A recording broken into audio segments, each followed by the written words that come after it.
20h à Dakar, mais également à Aïra Lao. Bienvenue dans ce 20h.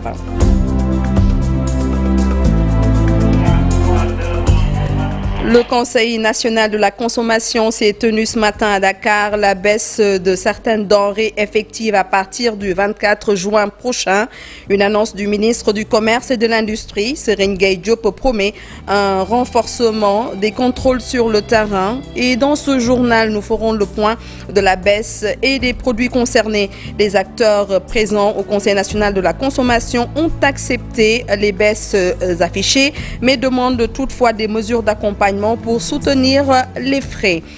Plus de 300 000 candidats à l'examen du CFEE et du concours d'entrée en 6e cette année. Toutes les dispositions sont prises pour une bonne organisation des examens. On note 113 candidats malvoyants. Retenons également que 69 730 candidats sont sans extrait de naissance. Et puis le chef d'état-major général des armées est en visite dans le nord du Sénégal. Un déplacement qui s'inscrit dans la lutte contre le terrorisme et le banditisme transfrontalier.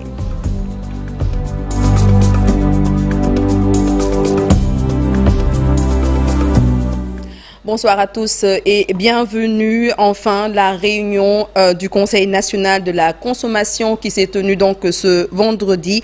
Le ministre du Commerce et de l'Industrie, Serigne Gueye Diop, a annoncé que les mesures proposées visant à stabiliser et à réguler les prix à travers tout le territoire vont entrer en vigueur à partir du 24 juin prochain. Ces décisions interviennent donc dans le cadre d'une forte volonté gouvernementale de garantir un environnement économique plus stable et plus prévisible pour les consommateurs et les acteurs économiques. Le ministre a également annoncé un renforcement significatif des contrôles sur le terrain en impliquant non seulement les volontaires de la consommation mais aussi les forces de sécurité et de défense. Des propos recueillis par Habib Faye. Concernant la date de d'entrée en vigueur des prix, ce sera le lundi 24 juin.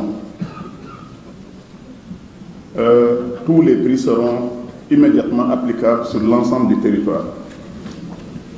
Je vais demander aux conseils régionaux de consommation de se réunir dans les meilleurs délais pour ajouter le différentiel de transport sur l'ensemble du territoire.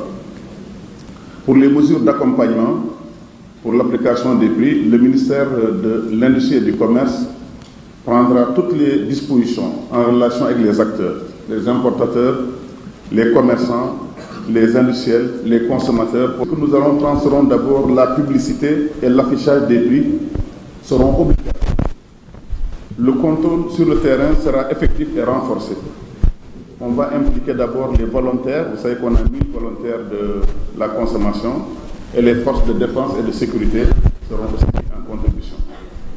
Nous comptons sur l'implication de tous les acteurs, le contrôle citoyen, à travers l'implication des relais communautaires, les badianogor, les chefs de quartier et, comme je l'ai dit, les volontaires. Voilà des mesures prises donc pour le respect des baisses des prix de ces denrées. Et puis le gouvernement a décidé donc de baisser les prix sur plusieurs produits essentiels, à savoir le sucre cristallisé pour une diminution de 50 francs par kilogramme, faisant passer le prix à 650 francs, à 600 francs. Le riz brisé non parfumé, son prix maximum de vente est maintenant fixé à 410 francs. CFA réduisant ainsi le coût donc pour les consommateurs à hauteur de 40 francs. La baguette de 190 grammes verra son prix donc diminuer de 25 francs au lieu donc de 175. La baguette de pain de 190 grammes va coûter 150 francs. Deux mesures que les différents acteurs présents à la réunion du Conseil national de la consommation ont accepté malgré eux. Cependant, ils demandent que des mesures d'accompagnement donc puissent être mises en place pour pouvoir soutenir les frais. C'est un reportage de Habib Faye. C'est à la dernière minute qu'il s'est pointé au Conseil national de la consommation. Le président de la Fédération nationale des boulangers du Sénégal avait décliné son invitation à cette rencontre. Le ministre est ferme sur la décision de baisser les prix des denrées de première nécessité, dont le pain, à 150 francs, soit une baisse de 25 francs. Amadou Gueye accepte les mesures malgré lui. Mais sachez que nous ne sommes pas d'accord sur les baisses de 6 500 francs, de 4 000 francs. Nous sommes d'accord sur une baisse de 6 500 francs la farine. La baisse de 25 francs, nous allons accepter. Nous avons accepté. Je dis que nous n'allons pas contraindre une volonté de l'État. La compagnie sucrière du Sénégal, pour sa part, souhaite une réduction de 625 francs au kilogramme, car le prix du kilogramme fixé par le gouvernement ne l'arrange pas, selon le directeur général. Écoutez, nous avions proposé 625 francs. Nous sollicitons que ce prix puisse être choisi plutôt que 600 francs. Néanmoins, si 600 francs sont entérinés, il va falloir savoir pour combien de temps, parce que ce prix n'est pas tenable et il n'est pas durable, contrairement à notre proposition. Les importateurs, quant à eux, sollicitent des mesures d'accompagnement. Les prix fixés, oui, ils sont en accord avec les propositions qu'on avait déjà faites. Mais ce qui reste encore à faire, c'est les mesures d'accompagnement. Parce que les prix devaient être appliqués après validation des mesures d'accompagnement. C'est ce que vous avez vu que les différents intervenants, notamment Aziz Ndiaye et autres, ont relevé. C'est qu'ils ont réduit les prix, mais ils n'ont pas encore officialisé les mesures d'accompagnement pour les importateurs surtout. L'UNACOIS Yessal invite les acteurs à appliquer ces mesures. Les 70,5% des acteurs font partie de l'UNACOIS, mais il y a des choses que nous n'allons pas accepter. Ils ne peuvent rien faire aujourd'hui pour qu'on réduise ces prix. Il y a certes des manquements à corriger à l'avenir, mais ce n'est pas encore le moment. Ils n'ont qu'à appliquer ces mesures. Ces mesures vont permettre de régulariser et de stabiliser les prix dans tout le pays, selon le ministre Serigne Gueye Diop. Elles seront effectives dès ce lundi 24 jours. Merci Habib Faye. Et puis le président de la République, son Excellence Bassirou Diomaye Faye, a rendu visite ce vendredi à l'ancien chef d'État sénégalais Abdou Diouf en marge de son séjour dans la capitale française. Dans son message partagé sur les réseaux sociaux X, Bassirou Diomaye Faye a indiqué avoir eu un riche entretien avec le deuxième président de la République du Sénégal. Je cite: « Je remercie le président Diouf et sa famille pour l'accueil chaleureux qu'ils nous ont réservé. Prie qu'Allah de lui prêter longue vie et bonne santé afin qu'il continue de nous éclairer de sa sagesse et de ses conseils avisés. » Fin de citation.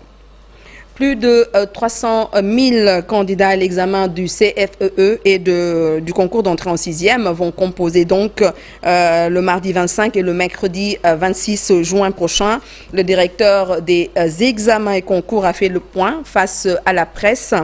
Toutes les dispositions sont prises pour une bonne organisation de ces examens, y compris donc les 113 candidats malvoyants. Le directeur renseigne également que 69 730 candidats sont sans extrait de naissance, mais ils pourront quand même passer les épreuves. C'est un reportage de Alassane Ba et de Ababakar Kamara.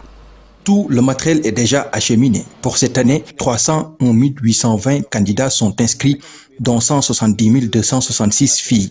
Ils sont répartis dans 1978 centres et le ministère de l'Éducation a pris toutes les dispositions nécessaires pour une bonne organisation. Il faut préciser que tous les candidats avec ou sans extrait de naissance, comme je l'ai dit tout à l'heure, ont été inscrits et subiront les épreuves. La phase d'administration des épreuves nécessite en moyenne l'utilisation de 12 073 salles de classe et la mobilisation de 1978 chefs de centre, de 1978 adjoints aux chefs de centre, de 24 146 surveillants au moins à raison de 2 par salle, de 9 890 secrétaires à raison de 5 par centre.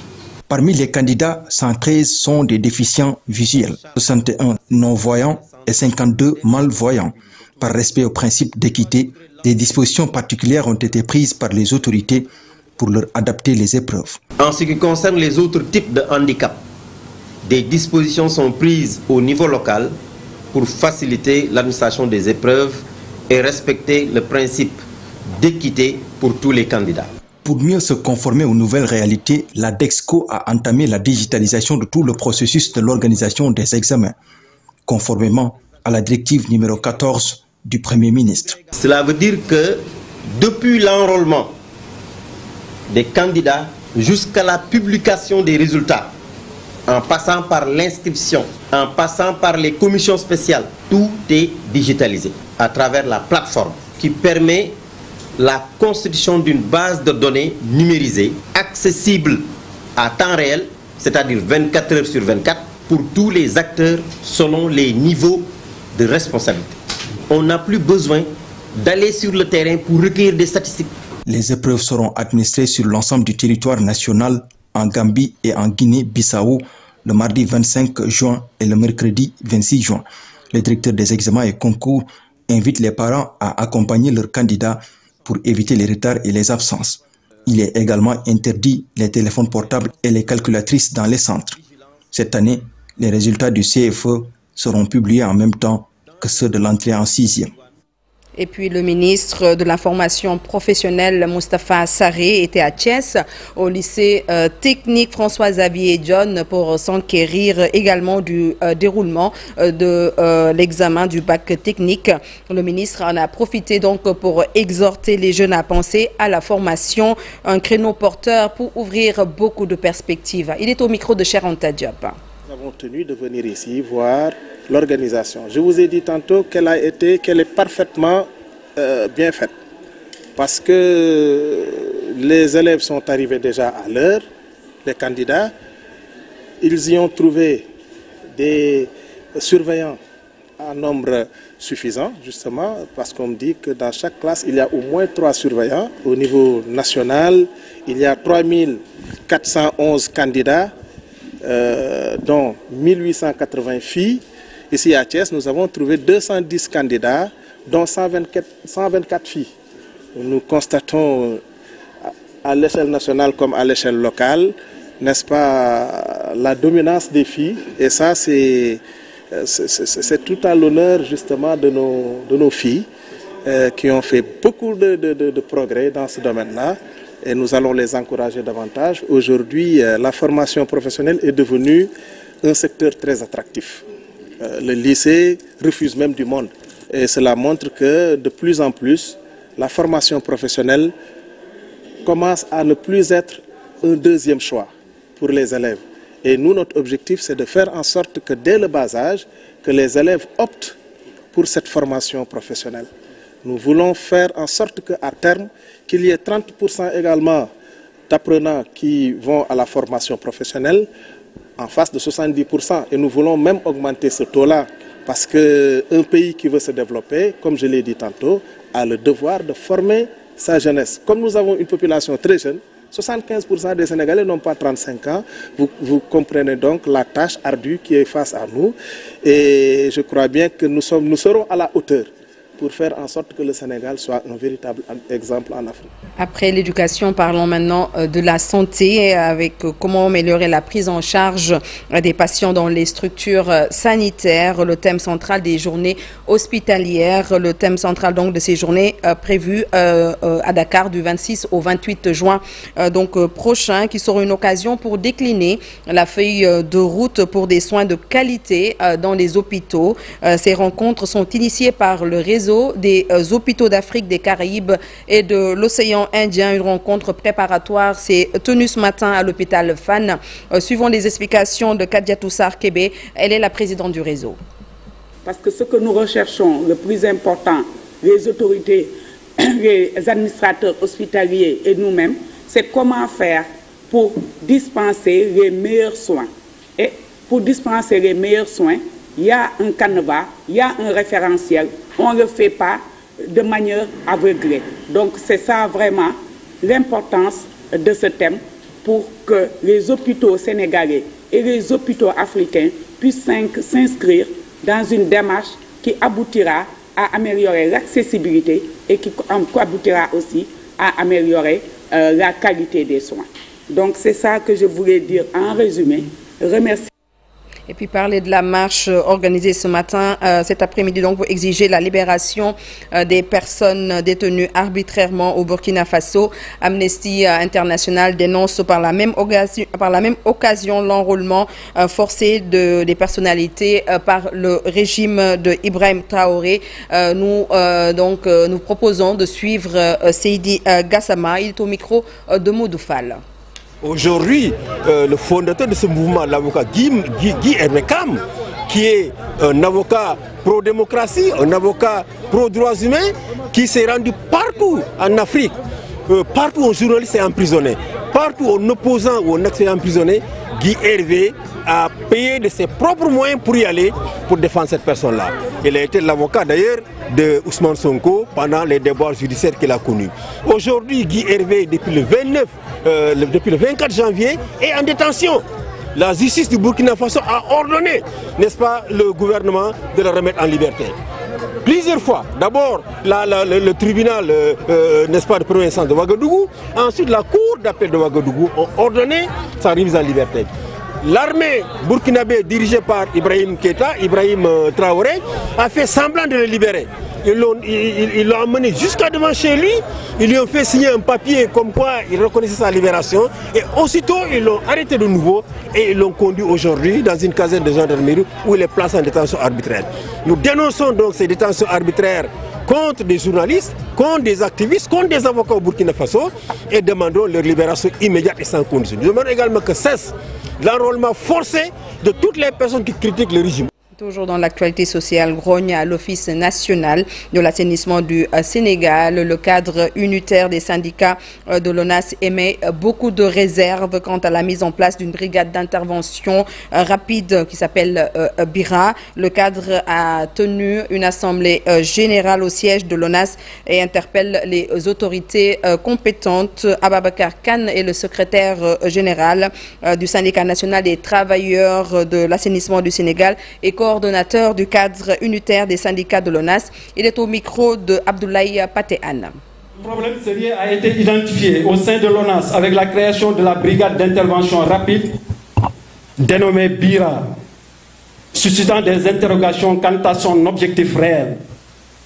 Est-ce pour caser des partisans politiques?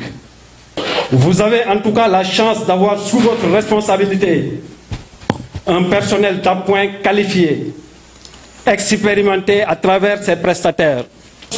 Les différents fonds sociaux émanant des cotisations prélevées à la source, 50% et un appui de l'autorité validé par le conseil d'administration sur 50%, et dire que c'est de la bamboula, c'est ignorer la provenance de ces fonds. Un montant de 26 500 000 est disponible à ce jour dans les caisses de l'ONAS. La réévaluation de la prime de logement, qui est de 50 000. Finalisation de l'assurance maladie complémentaire. L'octroi de logement aux travailleurs. Finalisation de l'accord de l'assurance retraite. La situation alarmante du personnel, surtout des exploitations, et l'insuffisance en prévention de personnel pour l'hivernage 2024. Le nouveau DG devrait mettre l'accent sur les lacunes entravant nos missions essentielles. Ndiougakel, c'est un village de la commune de Patar-Sine. Les habitants sont très en colère. Pas d'eau potable au courant, encore moins d'électricité. Les femmes passent donc toute la journée autour des pluies. Ces populations souffrent beaucoup de ce manque d'eau. Les robinets sont tout le temps donc à sec dans les maisons. Et ces populations ont manifesté leur ras-le-bol et réclament également un forage à Fatick. La correspondance d'Aminata Goudiaby et d'Abdou Karim Bey. C'est devenu une routine à Ndiougakel. Tous les jours, très tôt le matin, les femmes se pressent autour de ce puits qui est la principale source d'eau dans ce village pour s'approvisionner. Les robinets domestiques sont tout le temps asséchés. Nous vivons ce calvaire au quotidien. Comme vous pouvez le voir, le puits est très profond. Et à la mi-journée, je vais revenir. L'eau que je viens de puiser ne sera pas assez suffisante pour toutes les tâches de la maison. Amigué et Sali ont leur approvisionnement de la journée. À elles seules, elles ont puisé 30 bouteilles de 20 litres chargées sur une charrette tirée par un âne. Je passe mes journées ici. Je retourne comme ça à la maison avec ces 30 bouteilles. Mais je reviendrai vers 14 h pour encore puiser de l'eau. Je vis dans une grande famille. Nous sommes vraiment très fatigués, nous les femmes du village. À Ndiougakel, ce village de la commune de Patar-Sine, les habitants rencontrent régulièrement des problèmes d'accès à l'eau potable, une situation qui irrite les jeunes du village qui ont manifesté pour exprimer leur exaspération. Comme vous le voyez, au niveau des robinets, on peut avoir une journée entière sans aucune goutte d'eau. Ce qui nous a donné un peu de chance, ce sont les puits. Les derniers font presque 100 mètres de profondeur. Nous sollicitons un forage ici à Ndiougakel, ou bien faire de ces puits des pompes, car pour avoir de l'eau, nous utilisons notre force, ce qui n'est pas chose facile. surtout de la part des femmes. L'électrification est aussi une revendication des habitants de Ndiougakel. Car sans électricité, le développement d'une localité reste impossible. Même pour charger un téléphone, c'est un problème pour nous. Pour charger un téléphone, il faut marcher des kilomètres. Donc nous pensons que Ndiougakel mérite mieux l'électricité à quelques mètres de nos maisons, à quelques mètres, à moins de 500 mètres. Et nous ne pouvons pas avoir de l'électricité. Et ça fait des années que nous souffrons, mais nous souffrons en silence. Nous ne pouvons plus. Ce village est pauvre selon les manifestants. L'agriculture n'y marche plus faute de moyens, ce qui favorise de plus en plus l'exode rural. Et quittons Fatick pour aller cette fois-ci au nord du Sénégal, à Matam. Et c'est pour parler de la tournée du chef d'état-major général des armées dans le Fouta. Le général Mbaye Cissé est allé galvaniser les troupes, lutter contre le terrorisme et le banditisme transfrontalier.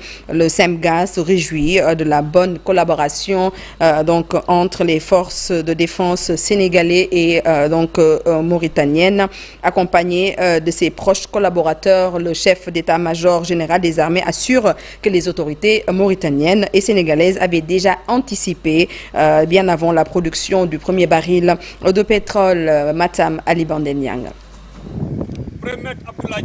Chef d'escouade, dans les honneurs.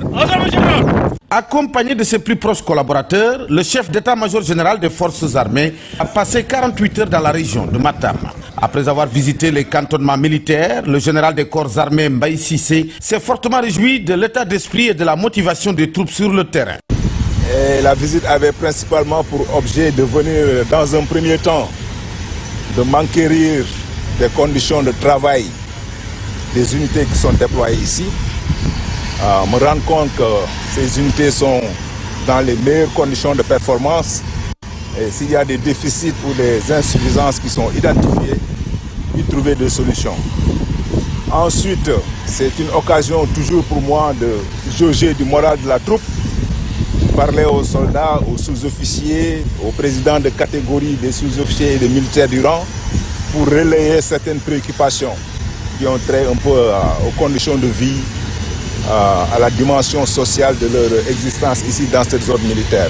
Dans le cadre de la lutte contre le banditisme transfrontalier et le terrorisme, le SEMGA a tenu à rendre un vibrant hommage à son homologue de la République sœur de la Mauritanie. Pour adresser mes félicitations et mes remerciements à mon homologue mauritanien pour son engagement dans le travail commun que nous faisons au niveau de la frontière, aussi bien terrestre que fluvial, que maritime.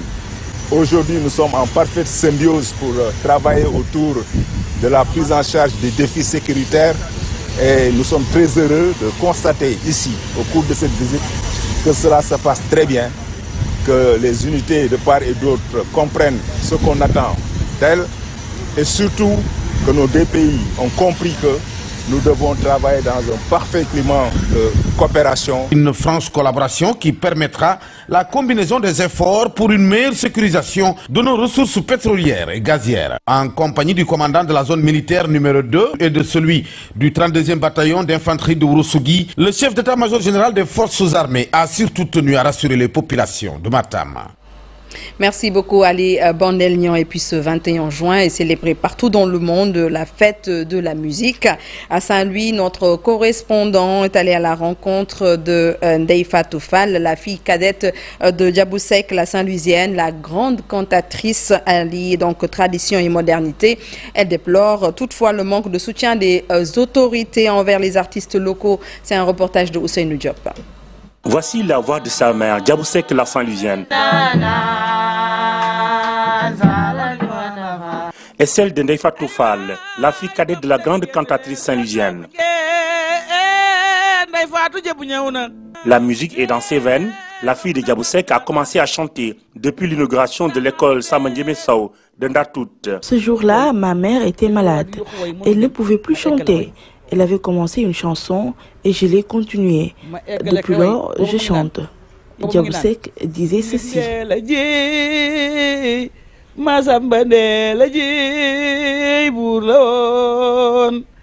a fait presque le tour du monde pour chanter, mais Ndeye Fatou est presque méconnue par le public saint-louisien. J'ai fait plusieurs pays pour chanter. J'étais au Mali, en République islamique de Mauritanie et dans plusieurs autres pays. Ndeye Fatou chante parce qu'elle a côtoyé les grandes artistes comme Diaboussek sa maman, Koumba Fall Léoni ou encore Doumbé Daoussek, des voix saint-louisiennes qui ont marqué leur époque. Diaboussek et ses compagnons répétaient toujours les chansons dans notre maison, mais elles oubliaient vite les refrains.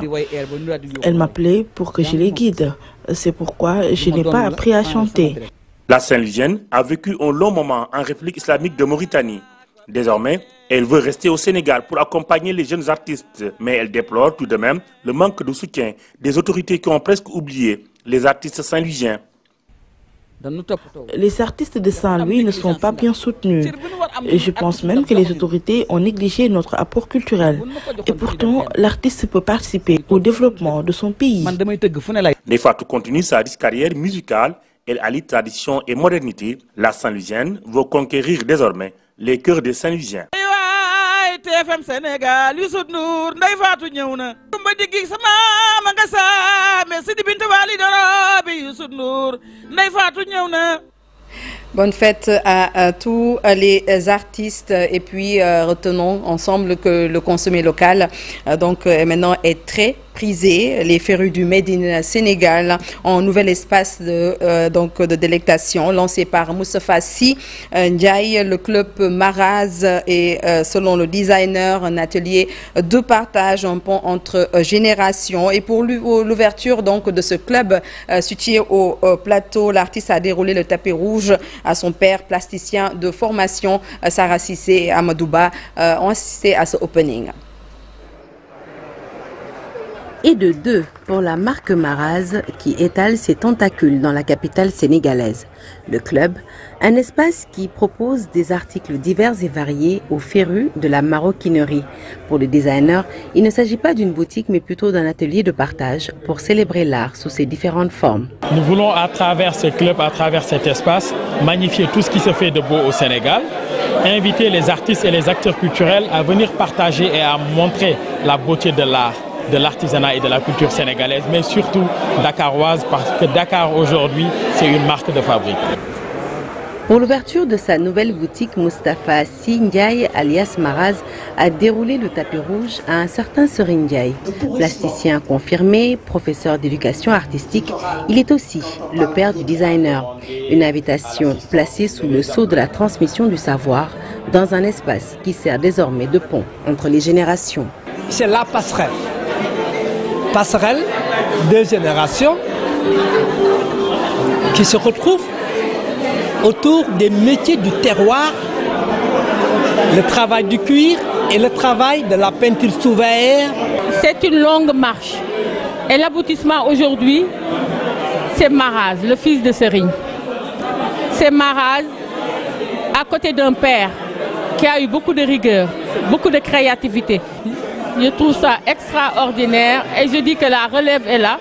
Une belle exposition, une ode au Made in Sénégal qui relance le débat autour de la promotion de l'industrie culturelle et créative. Le talent est là pour la création parce qu'il faut d'abord créer. Il faut des stylistes dans le domaine de prêt-à-porter par exemple, comme dans la bijouterie. Il faut aussi des créatifs comme Maraz dans le domaine de la maroquinerie. Mais il faut que des chaînes de valeur puissent être mises en œuvre. Il faut que la matière première puisse être made in Sénégal. Et nous avons ce qu'il faut. Et je suis également heureux de constater que nos dirigeants actuels ne s'habillent qu'avec des produits locaux. J'ai regardé les chaussures des uns et des autres. J'ai regardé les sacs des épouses des uns et des autres. Et chapeau. Ils ont donné l'exemple et nous allons tous suivre. Situé au plateau, le club Maraz, une nouvelle adresse pour magnifier le travail de nos artisans locaux et promouvoir le tourisme national. Merci beaucoup Sarah Cissé pour ce beau reportage et puis un mot sport pour clôturer ce journal. La CAF a officiellement fixé les dates de la Coupe d'Afrique des Nations 2025. Vous le savez, prévue au Maroc. Donc la Coupe d'Afrique des Nations se jouera donc du 21 décembre 2025 au 18 janvier 2026. Voilà, c'est tout pour ce 20h que j'ai eu l'honneur de vous présenter. Merci à la rédaction et à la régie pour la mise en onde. Dans quelques instants, je vous retrouve pour la suite des programmes. C'est avec Soir d'Info et nous recevons Damel Maïsafal. Nous allons parler d'aménagement, nous allons parler donc de géographie, d'urbanisme, mais également nous allons parler politique. À tout de suite.